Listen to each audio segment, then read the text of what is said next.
Today we are going to talk about the self-management skills topic of artificial intelligence curriculum for class 9th and 10th. So basically self-management is a skill that involves getting better results, managing our time, managing our resources that we have in hand. See, हमारे पास हमेशा से हर resource complete ample amount में नहीं हो सकता।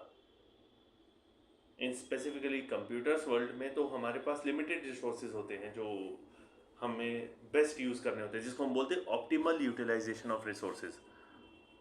तो मैं अगर किसी रिसोर्स को यूज़ करने जा रहा हूँ, उससे पहले मुझे ये तो पता होना चाहिए ना कि क्या मैं अपने टाइम का, अपने स्किल्स का बेस्ट यूज़ कर पा रहा हूँ, क्या मैं उससे बेस्ट पॉसिबल सॉल्यूशन की तरफ बढ़ पा रहा हूँ। तो हम आज की स्लाइड्स में उन्हीं स्किल्स का के बारे में जानेंगे जिन जो हमें अपने आप को मैनेज करने के लिए, बेटर रिजल्ट्स हासिल करने के लिए हमें मदद करते हैं। तो चलिए शुरू करते हैं। Self management basically it is the ability to manage our self. It builds confidence and discipline, and it helps in achieving goals. Helps in achieving goals, यहाँ पर ये थोड़ा सा ध्यान देने की बात है, क्योंकि हम जब अपने आप को मैनेज करते हैं, जब हम अपने आसपास की चीज़ों को मैनेज करने लगते हैं, तो हमें कॉन्फिडेंस आता है, हमें भरोसा होता है कि हम कुछ अच्छा कर सकते हैं। अल्टीमेटली हमारा गोल क्या है? अगर लॉन्ग रन में बात करें तो हमारा गोल है कि हमें बेहतर इंसान बनना है, हमें माँ बाप के अपने सपने पूरे करने हैं एंड ऑल दैट। लेकिन अगर शॉर्ट टर्म की बात करें तो फाइनल्स में हमारे बेस्ट पॉसिबल स्कोर्स हों। हम सब टॉप करना चाहते हैं, लेकिन क्या हम कर पाते हैं? नहीं। क्यों? क्योंकि we are not able to manage our self. हमें ये नहीं पता होता कि हमारा टाइम कैसे निकल गया। सुबह 5 बजे, 6 बजे या 7 बजे, जितने भी बजे आप लोग उठते हैं स्कूल निकलने के लिए, उस टाइम से आप शाम को 10 बज गए, 11 बज गए, कभी कभी तो 12 भी बज गए, क्योंकि कुछ सब्जेक्ट्स ऐसे होते हैं जिनका होमवर्क हमारा लेट तक चलता है। मैं स्पेसिफिक यहाँ पे अगर नाम ले भी दूँ तो जनरली हमारे मैथमेटिक्स के या साइंस के या जो है लैंग्वेज के असाइनमेंट्स ऐसे होते हैं जो हमें जनरली हॉन्ट करते हैं कि नेक्स्ट डे हमें भाई जो है ये काम पूरा होना चाहिए। कुछ हम में से साथियों को मैथमेटिक्स हॉन्ट करता है, कुछ को साइंस हॉन्ट करता है, कुछ को हिंदी, इंग्लिश, संस्कृत, पता नहीं, there are an number of subjects. मैं इंडियन सिनेरियो की बात कर रहा हूँ यहाँ पर। किसी को कोई रीजनल लैंग्वेज हमारी हॉन्ट कर रही होती है, किसी को कभी प्रोग्रामिंग हॉन्ट कर रही होती है, जो हमारे टॉपिक का आगे जो हमारे करिकुलम का पार्ट होता ही है सेकेंड टर्म में जो है हमारे। तो हमें वो चीज़ें जो डराती हैं, वो क्यों डराती हैं? क्योंकि हम अपना टाइम मैनेज नहीं कर रहे हैं। ज़रा सोच के देखिए हमारा टाइम कहाँ जा रहा है। सुबह हम 5 बजे 6 बजे उठते हैं, उसके बाद हमने स्कूल की तैयारी की, चलिए 7 बजे हम स्कूल के लिए निकल गए। किसी का अगर अनफॉर्चुनेटली अगर किसी का स्कूल दूर है तो वो 1 घंटा 1.5 घंटा लगा लेते हैं, चलिए 1.5 घंटा, 6:30 बजे के करीब हम स्कूल के लिए रेडी हो गए। 8 बजे का स्कूल है सुबह का। So we are traveling for 1.5 hour one way journey, and let's suppose हमारा स्कूल छूटता है 2 बजे, तो 2 से 3:30 4 बजे तक हम अपने घर में पहुंचते हैं।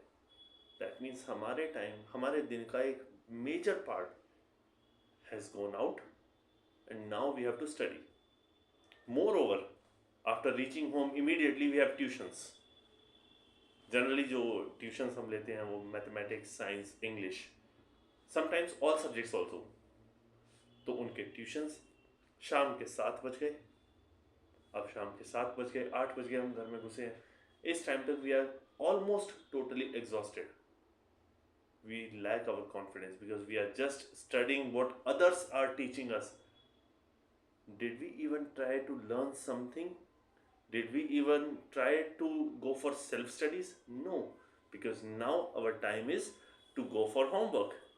Because next day, or maybe in a day or two, or maybe in a week, our notebooks will be assessed in the class. So, do we want to stand outside in punishment, or do we want to simply get praised for our task. No, we want to get praised for our task. So by managing our time, we will definitely gain confidence. If our notebooks are complete, if our home assignments are complete, you will find that you are definitely at another level of confidence. Yes, I am ready with this. This will be the feeling that you will be having in you. So, self management skills is essential in the age of AI, as we are studying about artificial intelligence curriculum subject. सो यहाँ पर मैंने AI का reference लिया है. हम यहाँ पर science, mathematics, English, Hindi, SST और संस्कृत और Urdu, Punjabi, Malayalam, Telugu, Kannada, there are 22 different languages and n number of different disciplines in our schools. हम उन सबको भी ले सकते हैं, बट यहाँ पर because I am talking about computer science and artificial intelligence, तो मैंने उसका रेफरेंस लिया है. So self-management is essential in the age of AI as it enables individuals to harness technology efficiently and effectively. See, we are living in the age of technology. We have n number of data coming from all over the world. Internet पर daily इतना data flow होता है जितना हम शायद अपनी library में कभी नहीं देख पाएंगे. हम अपनी लाइफ टाइम में उसको कभी एक्सेस नहीं कर पाएंगे.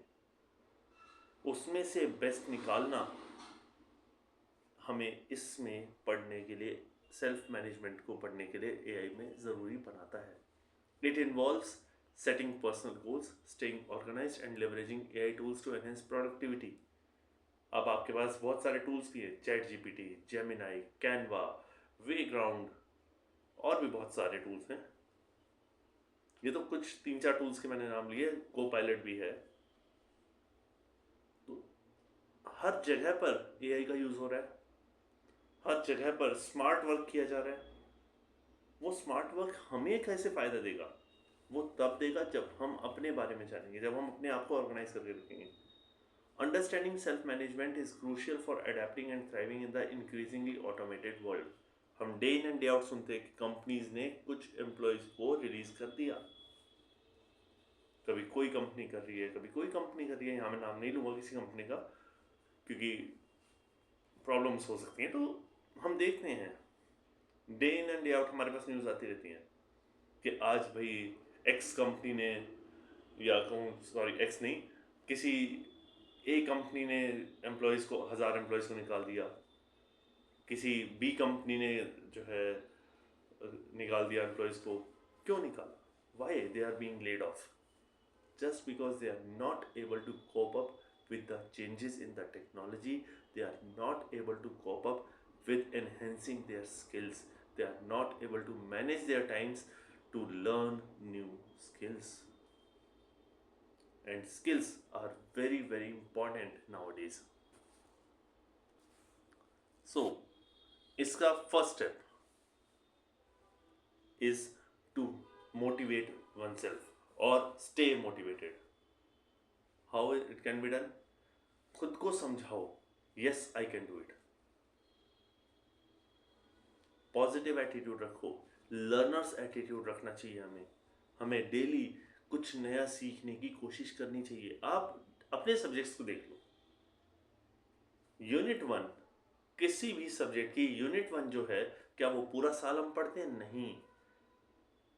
हम हर धीरे धीरे डेली की बेसिस पर उसमें कुछ एनहांस करते चलते हैं. 15 दिन अगर यूनिट 1 चली है तो अगले 15 दिन नेक्स्ट यूनिट शुरू होगी. बीच में हमारे असेसमेंट भी होंगे, हमारे टेस्ट भी होंगे, हमारे एग्जाम्स भी होंगे, लेकिन हम day in and day out नया कुछ उसमें सीखते चलेंगे. दैट मीन्स हम मोटिवेटेड टीचर्स के तौर पर हम मोटिवेटेड होते हैं कि हम बेस्ट बच्चों को देंगे. बट होता क्या है, एज स्टूडेंट्स हम लैग कर जाते हैं. कहाँ लैग कर जाते हैं? क्योंकि हम सोचते हैं कि इट इज़ अ होक्स, ये बहुत बड़ी बात हो गई एंड ऑल दैट, ये हम कैसे कर पाएंगे. नहीं, जब तक हमारे अंदर ये एटीट्यूड नहीं रहेगा कि yes we can do it, तब तक no one can do it for us. So सबसे पहला सेल्फ मैनेजमेंट का जो स्किल आता है वो है motivation. Stay motivated, encourage yourself कि yes I can do it. और हमेशा एक पॉजिटिव सोच लेकर चलें। नेक्स्ट आता है टाइम मैनेजमेंट, बहुत इंपॉर्टेंट है। हम ढेर सारी चीज़ एक साथ करने की कोशिश करते हैं और होता रिजल्ट क्या है, बिलो एवरेज। जबकि हम अगर उनको टाइम स्टैम्प दे दें, एक टाइम फ्रेम दे दें कि इस टाइम पर हमें यही करना है, this is what I have to do during this time. अब आपका स्कूल का टाइम टेबल ले लीजिए। अगर स्कूल आपका सुबह 8 बजे शुरू होता है और दोपहर को 2 बजे तक चलता है, दैट मीन्स उन 6 आवर्स के टाइम क्या आप डेली एक ही सब्जेक्ट पढ़ते हैं? नो। क्या आप पूरा दिन एक सब्जेक्ट पढ़ते हैं? लेट्स सपोज अगर 6 डे वीक है आपका, मंडे टू सैटरडे है, कभी वीक ऑफ नहीं हुआ है, सेकेंड सैटरडे या सैटरडे नहीं है, या कोई हमारा फेस्टिवल नहीं है, तो 6 दिन क्या आप हर दिन एक एक सब्जेक्ट कंप्लीट पढ़ते हैं? कि मंडे को एक सब्जेक्ट पढ़ लिया, ट्यूसडे को एक, वेडनेसडे को एक, थर्सडे को एक? No, it is not. हमें प्रॉपर टाइम स्टैम्प दिया होता है, 40 मिनट्स, 45 मिनट्स, 50 मिनट्स का या 1 आवर का एक टाइम स्टैम्प होता है जिसको हम पीरियड बोलते हैं। फर्स्ट पीरियड अगर एक सब्जेक्ट का है तो सेकंड पीरियड दूसरे सब्जेक्ट का होगा। क्यों? बिकॉज वी नो कि हम कंटिन्यूसली एक टास्क को नहीं कर सकते, तो हम अपना शेड्यूल एक सेट करते हैं जिसको हम टाइम टेबल बनाना कहते हैं। So while we talk about preparation of timetables, we mean that preparation of timetable not only in the school level but in our daily life as well. हम complete day अपना plan करके चलते हैं। We should start prioritizing our task. ऐसा नहीं है कि we are interested in, let's suppose आज छुट्टी है तो we'll just play outside. No, tomorrow is our working day. अगर आज छुट्टी है तो कल वर्किंग डे होगा, कल नहीं तो परसों होगा, 10 दिन बाद होगा, जब भी होगा उस दिन हम अपने आप को कैसे मैनेज कर पाएंगे? वी कैन नॉट, अगर हम इसी स्केड्यूल चले तो। So we must prioritise our task. चलिए एक और छोटा सा एग्जांपल ले लेते हैं। यहाँ पर पढ़ाई की बात बहुत चल रही है तो थोड़ा सा आउट ऑफ द बॉक्स चलते हैं। आपके पास कोई इनविटेशन आया या आपके घर में कोई फंक्शन है, उसमें डिनर टाइम लिखा हुआ है या लंच टाइम लिखा हुआ है 2 to 4 PM। Let's suppose lunch का कोई फंक्शन है जिसमें लंच होना है, उसमें लिखा हुआ है लंच 2 to 4 PM। अब इसका अगर मैं सिंपल हिंदी में ट्रांसलेशन करूं तो जो दोपहर का खाना है वो 2 से 4 बजे तक हो रहा है। क्या आप 2 बजे प्लेट उठाकर बैठते हैं और 4 बजे तक लगातार खाते रहेंगे? No, this is not. Why? Because इतना लंबा वो टास्क नहीं कर सकते हैं। एक टाइम होगा जब वो ओवरफ्लो कर जाएगा, हम लोग नहीं कर पाएंगे उसको कंटिन्यू। वो लेकिन वो एक टाइम स्टैम्प दे दिया कि भाई be ready, this is the official timing of this particular task. तो हम उस हिसाब से सेट करके चलते हैं ना। अब कंटिन्यूसली एक टास्क तो नहीं करते हैं, तो वो टाइम मैनेजमेंट क्या होता है कि हमने अपना एक एक शेड्यूल एक एक सेकंड के हिसाब से कंटिन्यूसली बांट दिया। Next, stress management. जब हम अपना टाइम मैनेज नहीं करते तो जाहिर सी बात है हम स्ट्रेस्ड होते हैं। हम स्ट्रेस्ड होते हैं तो हमें नींद अच्छे से नहीं आती है। जब हम नींद नहीं लेते हैं तो अगले दिन फिर से वही टेंशन, पुरानी बातें घूमती रहती हैं। हम कहीं ना कहीं अपने आप को पीछे करते जाते हैं। अगर मैंने प्रॉपर अपना टाइम मैनेज कर लिया, अगर मैंने प्रॉपर अपना जो है टाइम टेबल बना लिया, अगर मैंने प्रॉपर अपने आप को एक फ्रेम में डाल लिया, अगर मेरा हर टास्क डिसाइडेड है कि इतनी देर तक मुझे ये करना है, तो दैट मीन्स मुझे टेंशन नहीं होगी। और अगर मैं उसको रिपीट करूँगा, रेगुलर अगर करूँगा, तो कंप्लीट मुझे प्रॉपर स्लीप टाइम भी मिलेगा। And this is what sleeping issues हमारे साथ होते हैं। जब हम अपना टाइम मैनेज नहीं करते हैं तब हमें नींद नहीं आती है ढंग से, और जब नींद नहीं आती है तो कहीं ना कहीं हमारा मेटाबॉलिज्म गड़बड़ हो जाता है। कहीं जब वो मेटाबॉलिज्म गड़बड़ हो जाता है तो हम टेंशन लेने लगते हैं और हमें बीमारियां घेर लेती हैं। वी फॉल इन और मुसीबत हुई, because we are not in a good state of mind. हमारी हेल्थ ही अच्छी नहीं है, और उसके बाद जब वो हेल्थ हमारी अच्छी नहीं रहती है, डेफिनेट है हम कुछ ऐसी गड़बड़ कर रहे होते हैं जिसकी वजह से हमें मेडिसिन लेनी पड़ती हैं। वो मेडिसिन लेते हैं तो डॉक्टर्स जो है इंजेक्शन देते हैं, मेडिकेशन वगैरह देते हैं।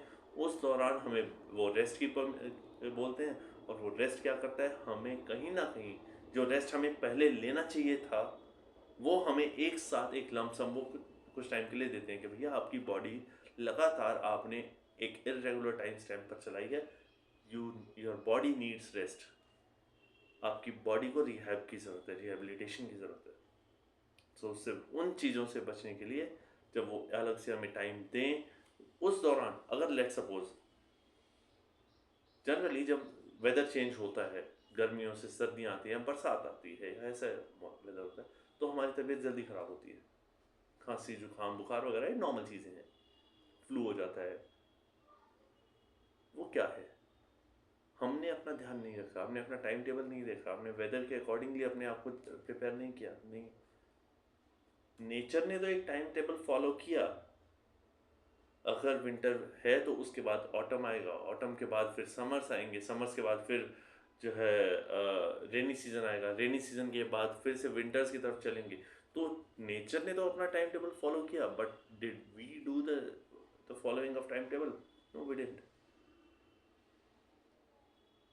हम अगर फॉलो करें तो एडिशनल रेस्ट की ज़रूरत नहीं पड़े, और अगर एडिशनल रेस्ट की ज़रूरत नहीं पड़ेगी तो फॉर श्योर है कि हम अपने आप को प्रॉपरली प्रिपेयर कर सकते हैं और टाइम पर हर चीज़ हो सकती है।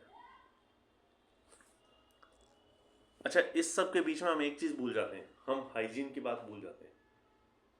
क्योंकि सुबह से भागे भागे हम स्कूल गए, स्कूल से फिर घर आए, भागे भागे बैग रखा, ट्यूशन वाला बैग उठाया एक्सक्यूज मी, ट्यूशन वाला बैग उठाया, उसमें से अपने बुक्स वगैरह इधर उधर किए और ट्यूशन भाग गए। हमने अपने डाइट हैबिट्स को चेंज कर दिया, और उस दौरान चलते हुए हमने ये ध्यान नहीं किया कि खाना क्या चीज़ कैसी बन रही है। हमने जो फास्ट फूड था वो किसी भी कहीं पर भी जाकर रास्ते में चलते चलते खा लिया। हमने ये ध्यान नहीं किया कि आसपास वहाँ पर क्लीनलीनेस है नहीं। हमने अपने हाथ ढंग से नहीं धोए, हमने अपने आप को प्रॉपर जो है जो टाइम स्टैम्प था, जो हमने हैंड वॉश करना था, बाथिंग वगैरह था, हमारा क्लीन अप होना था, वो सारा हमने नहीं किया। हमने टाइडीनेस का ध्यान नहीं रखा। डेफिनेट है जब हमने हाइजीन का ध्यान नहीं रखा तो हम बीमार होंगे ही। और जब ये होगा तो जाहिर सी बात है आपने अपने आप के साथ कॉम्प्रोमाइज़ किया है, वो नहीं करना। जबकि सेल्फ मैनेजमेंट यही कहता है कि आपको अपनी हाइजीन का ध्यान रखना है। We have to be punctual, we have to follow good habits like washing our hands, brushing twice a day, और making sure we wear neat and clean clothes, we drink clean water, we eat fresh food। हम क्या करते हैं, रास्ते में चलते हुए चलिए आज जो है थोड़ा सा फास्ट फूड खाने का मन है, और फास्ट फूड थोड़ा सा क्या हम खा लेते हैं दोस्तों के साथ। अरे कोई बात नहीं भाई, आज ही तो खा रहे हैं। अरे भाई वो आज ही करते करते हम पिछले 10 दिन से खा रहे हैं। पता चला वो वेंडर ही हमें रोक देता, भाई इतना भी नहीं खाना होता, राइट। तो वो चीज़ें हम जो है थोड़ा सा जहाँ लैग करते हैं, तो हम कहीं ना कहीं अपने आप को मैनेज नहीं कर पाते। In the end we must prioritise our task, we must stay focused, and we must bounce back even stronger than ever. कैसे? हमें प्रायोरिटाइज अगर हम कर लेंगे कि आज मुझे क्या करना है, कल क्या करना है, परसों क्या करना है, या इस टाइम पर मुझे क्या करना है, इस टाइम पर क्या करना है, तो हमारा माइंडसेट उस टाइम टेबल के अकॉर्डिंग ही चलेगा। और जब हमारा जो है प्रायोरिटी हमने सेट कर लिया, हमने टाइम टेबल बना लिया, तो डेफिनेट है उससे हम फोकस्ड रहेंगे, हमारे डिस्ट्रैक्शंस कम से कम होंगे। और जब डिस्ट्रैक्शंस कम होते हैं, खेल के टाइम खेल और पढ़ाई के टाइम पढ़ाई पर जब हम जाते हैं, तो जाहिर सी बात है कि हम अपने एफिशिएंसी हमारी इंक्रीज होती है। एक दिन में नहीं होता ये, बट एक दिन ज़रूर होता है। वो सक्सेस एक कंटिन्यूअस एफर्ट से आती है। और एक चीज़ से सोचिए, लेट्स सपोज 4 दिन में आपका, 4 दिन पहले बल्कि आपका एक यूनिट टेस्ट लिया था किसी टीचर ने, आपके मार्क्स नहीं आए, अब क्या करोगे? क्या उसी को पकड़ के रोते रहना है, उसी को लेकर परेशान रहना है? नहीं, it is better to check कि गलती कहाँ हुई, और उसके अकॉर्डिंगली नेक्स्ट में ऐसी गलती ना हो उसको प्रिपेयर करें। और जब हम ये करते हैं तो हम अपने आप को प्रॉपरली एक बेटर इंसान बनाते हैं। जैसा कि रॉबर्ट ग्रीन ने भी कहा है, the future belongs to those who learn more skills.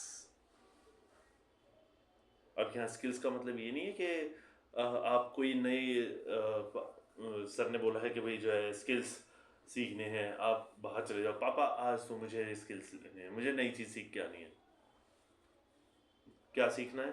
पापा आज होमवर्क नहीं करूँगा, मैं आज होमवर्क नहीं करूँगी, आज मुझे कुछ नया सीखने को बोला है। रॉबर्ट ग्रीन सर ने ये बोला था कि फ्यूचर जो है वो उनके लिए होता है जो नया स्किल्स सीखते हैं। नए स्किल्स का मतलब ये नहीं है कि आप हमेशा ये घर से बाहर अपने आप को, अपने टास्क को छोड़ दो। आप अपने सब्जेक्ट्स में भी नया डेली सीख सकते हो। कैसे? कंटिन्यूअस प्रैक्टिस, टाइम स्टैम्प बनाइए, मैनेज करिए अपने टाइम। Thank you.